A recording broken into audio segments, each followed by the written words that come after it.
Halo semuanya, balik lagi di Geeksai Channel. Oke, setelah kita kemarin menghabiskan serial MCU Disney Plus dengan 3 seri lah ya, seri ya, 3 episode, akhirnya kita akan menyentuh lagi ya dunia MCU tapi dari lini film besarnya. Movie. Ya setelah bisa dibilang agak hiatus ya. MCU 1,5 tahun ya. Kan harusnya 2020 ada tuh, tapi kan berhenti total dan sekarang kita udah masuk tengah tahun 2021 akhirnya baru mau ada lagi rilis film bioskop. Bisa ditebak sepertinya teman-teman, kalau yang mengikuti perkembangan MCU pasti udah tahu bahwa kan sebentar lagi rilis film yaitu Shang-Chi and the Legend of Ten Rings dan akan rilis di Indonesia pada tanggal kalau nggak salah 3 September. 3 September, oke. Iya. Dan seperti yang sudah pernah kita lakukan di film Suicide Squad, kita akan membahas sebelum film rilis. Iya, kita akan sotoy-sotoyan lagi.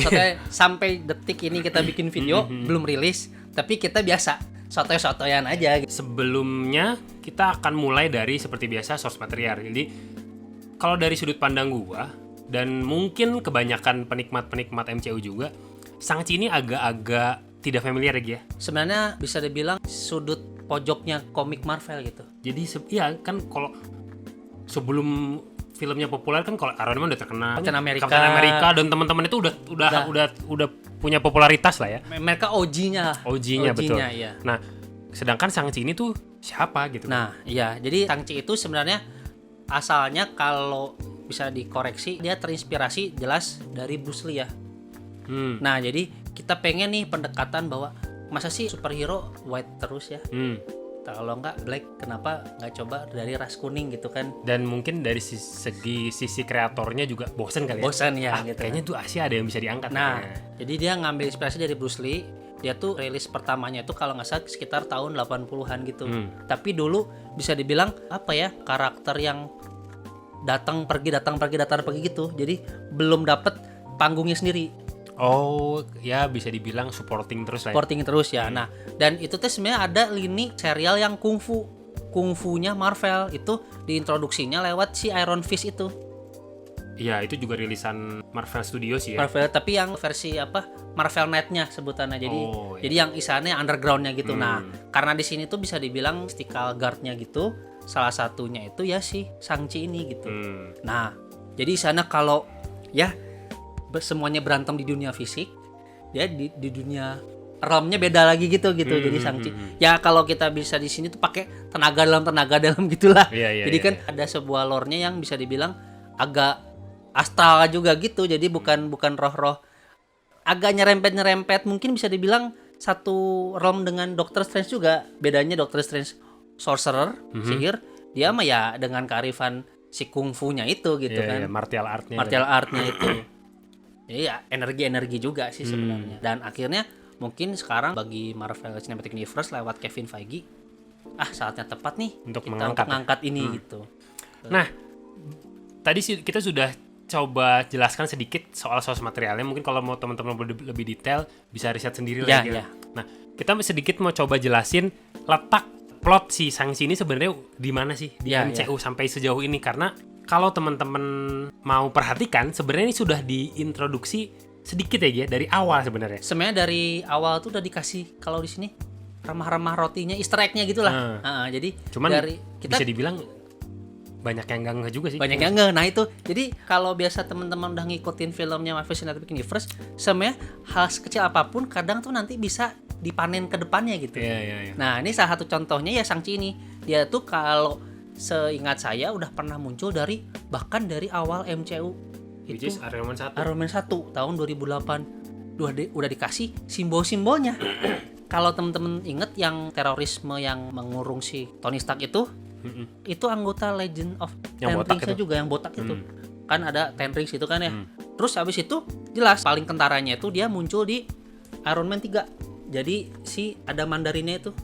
Nih yang ada yang ininya. Oh iya, yang Mandarin palsu itu ya. Nah, nanti kita jelasin. Ya, ada Mandarin palsu ada real Mandarin. Ternyata ada sosok yang benernya. Nah, ini di sini bahkan di sini bisa dibilang udah kelihatan banget sampai bendera-benderanya udah mengindikasikan bahwa ada nih ternyata organisasi underground namanya Ten Rings itu kan. Nah, Ya. paling terkonfirmasi dan bisa dibilang jelas banget itu kalau teman-teman lihat di film Ant-Man tahun 2015. Itu salah satu yang ikutan bisa bilang lelang untuk PIM partikel itu anggota Ten Rings. Yang pengen beli itu ya? Pengen beli, ada tatonya gitu dia. Nah, di situ memang belum bisa dibilang kejelasannya gimana sih. Jadi apa sih itu? Apa sih itu? Jadi kenapa kita dikasih sebuah simbol-simbol ini tapi tanpa ada resolusinya gitu. Nah, inilah resolusinya. Revealingnya dan apakah itu Ten Rings? Nah, itu akan dijelaskan di film Shang-Chi ini. Nah, berarti letaknya kira-kira di situ sebenarnya udah diperkenalkan dari awal, berjalan tapi kecil-kecil petunjuk-petunjuknya sampai akhirnya saatnya ini. Setelah disimpan 13 tahun, akhirnya dikeluarkan ini sama si Marvel. Dirasa timingnya tepat. Nah, khususnya gini, kalau timing tepat, kamu tadi cepat nyebut juga, karena sekarang ini kan memang ini kita nggak mau ngomong politik ya. Yeah. Cuma kan sekarang lagi banyak pemain yang Asian and Pacific Islander kan lagi kena hate speech kan di Amerika kan. Karena jadi COVID jadi dikiranya sampai ya ini salah satu alasan pemimpin negaranya aja bilangnya kung flu gitu kan. Oh iya, gue baru tahu. Ini bukan politik ya. Yeah. Cuman apa memang beritanya beredar seperti itu. Sampai ada yang bilang, sampai ada tajuk sampai bilang ini mohon maaf China virus gitu kan. Nah, jadi sedang dapat exposure seperti itu ternyata tepat gitu. Kalau menurut saya jangan-jangan apakah ini rencana elit global? Temennya bisa jadi. Temennya jaring lu. Jaringnya. Nah, itu jadi istilahnya Kevin Feige akhirnya pengen mengulangi bahwa pas banget ya waktu pas Black Panther keluar kan juga lagi down masalah rasisme dengan kulit berwarna kan lagi kena banget kan. Sekarang akhirnya kulit kuning kita juga kena. Bisa dibilang kita kan perwakilan Asia juga Asian ya. Asian juga kan. Dan itu juga kena, akhirnya sekarang dengan tepatnya mungkin bisa dibilang tahun 2021 ini dirasa paling tepat karena 2020 kemarin santer banget kan. Sampai awal tahun 2021 juga masih santer banget kan itu. Jadi sekarang pas lah 2021 mungkin udah direncanakan dari tahun 2019. Udahlah 2 tahun lagi ternyata waktunya pas pandeminya udah bisa dikendalikan di luar negeri ya. Jadi mereka rasa pasti bakal banyak bisa menarik penonton untuk menonton film dengan karakter yang banyaknya orang Asia. Kalau di sini kita lihat nanti aja. Ya. Kita juga nggak tahu. Makanya ini sotoy gitu kan. Terus, nah di situ ternyata bisa dibilang kita karena tadi saya udah sempat mention Black Panther ya. Nah, menurut kami ini sotoynya kami ada nih bukan formula ya. Bisa dibilang jejak langkah yang diambilnya kurang lebih sama gitu dengan waktu pas pembuatan Black Panther. Core-nya bisa dibilang mirip ya. Mirip. Kalau Black Panther kan dia mengambil dari kultur Afrika. Ya, African American, khususnya di sana dia narik rootnya pasti Afrika di daratan ya. Ya makanya kan banyak diselipkan juga unsur-unsur budayanya dan menarik ya, jadinya bagus gitu. Bedanya di sana dia ngangkatnya afrofuturistik kan. Kita pernah bahas itu.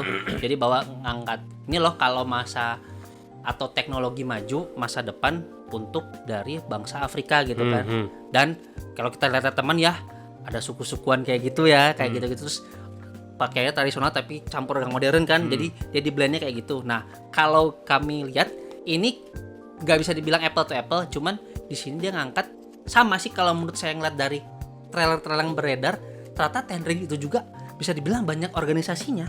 Bisa dibilang mungkin di sini klan-klan ya. Klan-klan. Nah, bahasanya kita di sini tuh klan-klan gitu.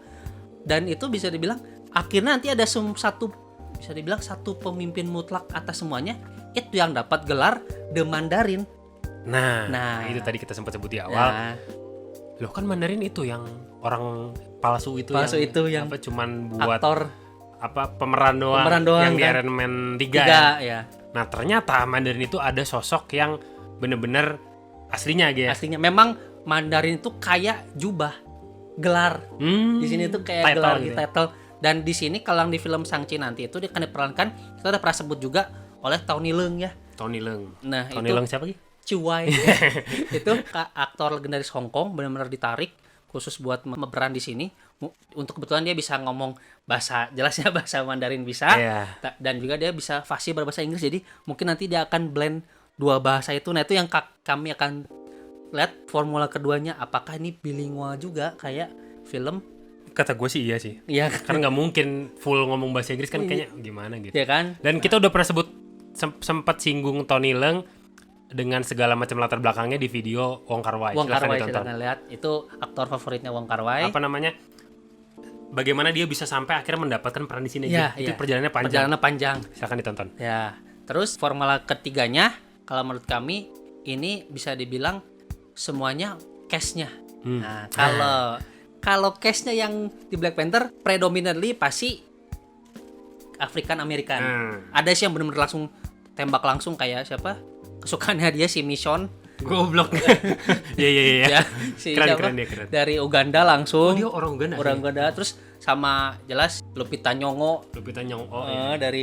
Dari Kenya langsung kan Kenya. gitu. Tapi sisanya kebanyakan entah orang Jamaika, orang Amerika gitu. Tapi pasti ya berkulit hitam lah. Nah, di sini saya sukanya ini. Nah, ini dengan keajaiban casting bisa menemukan Chadwick Boseman, Meres in peace in God, Wakanda forever. Nah, moga-moga di sekali ini kita menemukan sebuah peran bisa mengangkat itu satu film dari sosok si Simu Liu ini. Nah, ini juga unik nih si Simu Liu ini. Seperti teman-temannya, kalau teman-teman duknya kita nggak usah diragukan lagi ya, ada si Awkwafina. Itu mah udah terkenal banget lah bagi kita yang nggak tahu, jadi bisa nge-rap, terus pernah main di film Crazy Rich Asian, terus The Farewell, dan paling terakhir yang kita mungkin nanti kita akan bahas kali ya, Raya and the Last Dragon kan. Itu bagus juga kan ya, pas banget ya di tahun yang sama bisa dibilang ada 2 film dia animation sama live action yang akan datang ngebahas tentang masalah kultur Asia kan. Nah, saya sukanya ini akhirnya dia mencoba lagi, mungkin casting lagi dari puluhan ribu orang, ketemu juga akhirnya si Simu Liu ini aktor yang emang kelahiran Tiongkok tapi besarnya di Kanada dan sekarang berkarirnya di Amerika. Jadi bayangin dia mengalami sebuah akulturasi banyak sekali tapi dia masih dapat rootnya bener-bener masih kelahiran dari Tiongkok. Iya. Nah, itu bisa dibilang kita bisa menantikan gimana sih Simu Liu, bisakah dia mengangkat film ini bisa bilang sendirian kah dengan dibantu cast-cast yang mumpuni tadi yang kita sebut itu. Jadi memang secara cast juga menarik ya Ge untuk dibedah gitu. Kita bisa beralih ke karakteristik kali Ge. Boleh karakteristik. Nah, tadi kita udah sebut ada Bruce Lee sama ada tadi Michelle Yeoh, kita sebut Crouching Tiger, Hidden Dragon. Jadi bisa dibilang 2 film yang cukup banyak berpengaruh ya Ge di dalam proses berjalannya kultur ini ya Ge. Iya, jadi ini sempat kita bahas juga, silakan ditonton, ini banyak biar pada nonton yang video-video sebelumnya. Iya. Nah, khususnya kenapa kita menampilkan di sini Crouching Tiger, Hidden Dragon. Jadi Daniel Destin Cretton nanti kita tampilin, sutradaranya itu pernah bikin naskah untuk film The Shack. Kita juga pernah bahas. Nah, itu tentang keluarga kan. Nah, itu di sini dia ngambil, bisa bilang dia nyebut inspirasi dia tuh filmnya Bruce Lee jelas, filmnya Jackie Chan, martial art yang pokoknya bener-bener wata-wata itu. Nah, satu lagi dari wuxia. Nah, ini tuh genrenya khusus dari Hong Kong. Jadi itu yang bisa dibilang fantasi dengan pedang-pedangan, terus ada terbang-terbangan gitu. Itu disebutnya wuxia. Sword sih, swordman sih kalau terjemahan bahasa Inggrisnya. Cuman karena ini fantasi, jadi nanti ada adegan-adegan yang sambil terbang. Mungkin kalau inget-inget teman di Crouching Tiger, Hidden Dragon kan ada yang dia bisa berantem di alas bambu, pohon. Di pucuk pohon gitu. Pohon ya kayak gitu. Jadi nanti kita akan kebayang lah teman-teman bakal dapat sebuah perjalanan sinematik secara sinematografi, secara action koreografinya kurang lebih seperti itu gitu. Dan mungkin dengan muatan keluarga, tadi kita udah nyebut karena penulis ceritanya dan sutradaranya itu Daniel Destin Cretton, spesialis bikin tentang keluarga. Salah satu karya yang bagusnya dia juga tuh Just Mercy sama Short Term 12. Itu dia ngegalin tentang keluarga. Dan kebetulan dia kalau nggak salah, ini correct me if I'm wrong, dia tuh peranakan Hawaii gitu. Jadi ya masih ada Pasifiknya juga gitu kan. Jadi latar belakangnya seperti itu ya. Jadi dia nggak masuk itu. Moga-moga dengan pemeran tadi yang kita sebut mumpuni itu, dengan stylenya kayak gitu dan bumbu-bumbu komik superhero Marvel plus tentang family-nya, itu bisa dibilang jadi mix yang bagus untuk menghasilkan sebuah karya yang memukau. Karena secara kultur Asia tuh pendekatannya di dalam keluarga tuh punya karakter juga ya, iya, khas juga gitu. Beda kalau misalkan family story-nya orang kulit putih sama Asian tuh beda ya, Gia. Gini aja, dari putih ke yang kita nonton Black Panther, ke sekarang yang ras kuning atau Asia, itu beda ya, ada value-value-nya beda gitu kan.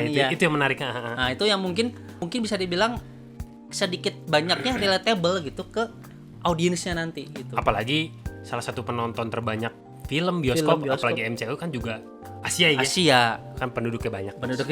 Jadi kita pasar dunia lah Iya. biasanya itu kan. Aduh, ya. Jadi kalau box office tuh sebenarnya karena bantuan dari luar Hollywood sebenarnya kan ya itu. Nah itu bisa dibilang ini keputusannya secara waktunya pas rilisnya, ternyata ada keputusan juga bisnis, dan moga-moga semuanya bisa bersatu padu, berpartisipasi bersama-sama, bahu-membahu menghasilkan sebuah karya yang layak untuk dinikmati. Iya. Jadi nggak semata-mata ngambil momentum sama mikirin uang aja gitu kan. Dan sepanjang karyanya sampai sekarang nggak ada yang sampai mengecewakan sih. Nggak, misalnya kalau teman-teman berpatokan pada rating, belum ada yang merah gitu. Belum ada yang merah. 5 aja nggak ada. 5 aja nggak ada. Iya. Di mainnya sih kalau dipukul rata sih mungkin di angka 8, 7, 7, 6, 7 sampai 8 lah gitu. Ada yang bagus banget, tapi nggak ada yang jelek, banyaknya mediocre lah mungkin masih. Iya. Tapi secara overall dipukul ratanya ya memuaskan gitu. Iya. Karena tadi kita udah nyebut-nyebut banyak, mungkin ada konektivitas dengan dunia lainnya. Nah, Dunia, kalau tadi kita nyebutnya Easter egg ya. Sekarang dia sama film-film sebelum inilah. Iya dan apa namanya, implikasi ke cerita MCU secara keseluruhan ya. Nah, coba gimana gitu? Nah, jadi kalau ini sudah terkonfirmasi saat video ini kita bikin, itu ini ceritanya timelinenya, waktunya itu after snap, bukan blip ya? bukan blip. Jadi pas yang kejadian di Infinity War, yang Thanos jentikin jari itu, akhirnya kan populasi dunia setengahnya, alam semesta setengahnya lenyap lah. Nah, di sini itu kalau kita ngeliat ternyata mungkin ya di sini itu ada perebutan kekuasaan gitu. Nah, sentral tokoh utamanya si Wenwu itu sebagai seorang Mandarin, mungkin dia ada, kalau ada kekosongan pasti pada pengen jadi kepala ularnya kan gitu ya. Kalau bisa dia bilang yang ekor yang bisanya semua pengen jadi ularnya kan gitu kan, kepalanya kan. Nah, di sini aku ngelihat kalau ada trailernya, Wenwu itu pengen meneruskan ke anaknya. Kepentingan lah ya. Pentingan lah adalah ya si Shang-Chi ini. Nah, tapi satu sisi kalau kita ngeliat trailernya tuh kayak dia tuh father complex itu ya, bro. Jadi bapaknya seorang underground lord ya, bisa dibilang gitu ya. Pemimpin punya ekspektasi ke anaknya. Tapi kalau kita ngelihat kata-katanya nih, moga-moga trailer menipu ya. Si Shang-Chi itu lebih ke ibunya gitu. Nah, ibunya itu si Michelle Yeoh itu. Maka jadi aku sukanya salah satu alasan bisa dibilang formulanya mirip dengan Black Panther. Kalau di film Black Panther kan si T'Challa deket banget sama ibunya kan, si Angela Bassett kan.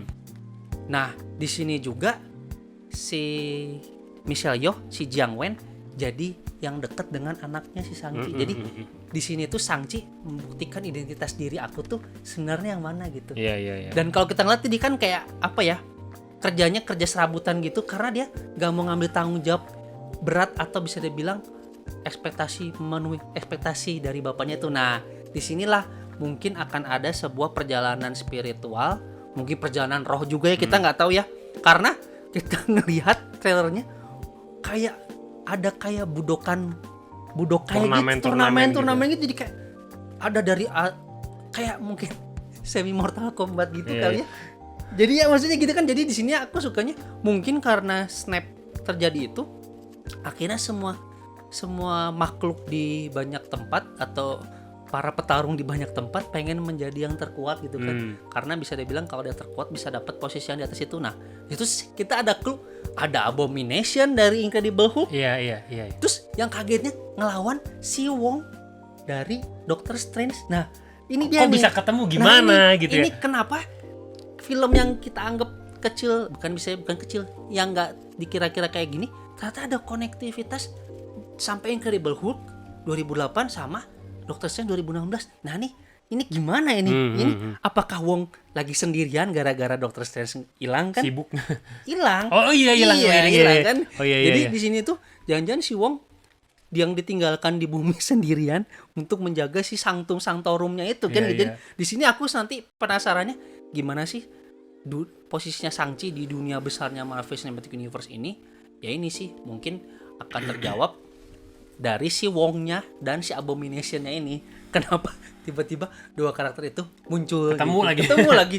Jadi bisa dibilang wah apakah ini cuman tempelan kah? Apakah cameo atau mungkin jangan-jangan bisa dibilang penting juga kan karakternya gitu. Karena kalau sampai kita bikin video ini turun kan red carpetnya udah ada ya. Muncul itu semua pemeran-pemerannya yang tadi kita sebut, termasuk Wong itu juga si Benedict Wong nama aktornya muncul di world premiere-nya. Dan yang hebatnya ada Chloe Zhao juga, sutradaranya Akan Datang Eternal juga muncul. Jangan-jangan ada pasti dikasih bridging ke sana nah, kan. Karena naturally setelah chronology order-nya setelah si Shang-Chi ini ya nggak mau Eternal gitu kan. Nah itu nanti kita akan bahas di video berbeda ya. Ini kisi-kisi aja gitu kan. Nah jadi bisa dibilang dari kesotoyan kita ini ya inilah ekspektasi yang bisa didapatkan atau kira-kira nih kisi-kisi atau informasi yang teman-teman bisa terima atau dapatkan bahwa untuk menyambut si film Shang-Chi and the Legend of Ten Rings gitu. Secara konflik juga Asian family banget apa namanya permasalahan-permasalahannya, anak yang nggak mau memenuhi ekspektasi orang tuanya. Dan secara latar belakang aktornya pun juga menarik ya dia. Menarik. Karena kan dia sebenarnya awalnya pekerjaannya bukan aktor pekerjaan utamanya gitu ya. Dan dia pernah muncul ya dia. Ini kalian bisa cari videonya dia di Comic Con San Diego 2019. Dia ngomong ini gitu bahwa dia awalnya pekerja kantoran. Iya di salah satu kantor akuntan publik lah. Salah satu big 3-nya di dunia. Mungkin bukan passionnya dia, karena dia mungkin lebih suka di acting, tapi satu sisi kan dia butuh memberikan sebuah prestasi ke keluarganya gitu kan. Iya, untuk membahagiakan keluarga. Klasik sekali bukan? Asia banget. Dan akhirnya dia berani ambil langkah pertamanya jadi cameo di Pacific Rim. Kita udah pernah bahas juga, silakan ditonton. Pacific Rim, silakan, nanti ada gambarnya. Jadi cameo di situ dan akhirnya dia dapat peran di serial Kim's Convenience. Tentang Bapak Kim yang punya convenience store, dia jadi karakter pendukung situ. Si Emilio dapat exposure situ, akhirnya kedengeran nih sama Marvel gitu kan. Kita lagi butuh karakter Asia gitu kan. Dan lucunya dia sempat nge-tweet mudah-mudahan nanti ketemu ya tweetnya di Desember 2018 nge-tag si Marvel, kapan dong ada peran untuk gue keturunan Asia, dia ngomong kayak gitu. Dan mungkin itulah tweetan adalah doa. Iya. Setiap apa yang kita ucapkan, pikirkan itu doa ya. Ya ini kita cuitkan gitu kan adalah itu doa. Juga value Asia, bos. Value Asia, dan ternyata akhirnya kejadian di 2019 di San Diego Comic Con itu di announce dia dapat menang casting dari berapa ratus orang jadi si Shang-Chi. Dan dia langsung nge-tweet lagi. Tweetnya dia dulu di-mention lagi, langsung bilang terima kasih Marvel. Jadi kayak inilah ada sebuah silver lining gitu ya. Ada kadang hubungannya dari yang kita omongin atau kita tuliskan yang lalu bisa juga kejadian, dan mungkin bisa dibilang ini si Emilio dapat amanah yang gede gitu untuk memerankan ini, kayak born for this role juga ini ya. Salah satu fun fact lagi ya. Fun fact. Jadi secara umum kita bisa simpulkan bahwa Shang-Chi ini seperti yang kita sudah jelaskan di awal tadi punya banyak value Asian yang banget sama kita ya. Jadi menurut kita patut banget buat dinantikan aja ya. Iya, apalagi kalau teman-teman suka, khususnya Indonesia kan bela dirinya kencang juga ya. Iya. Bisa dibilang the rate lah, tapi ratingnya rating PG-13 gitu.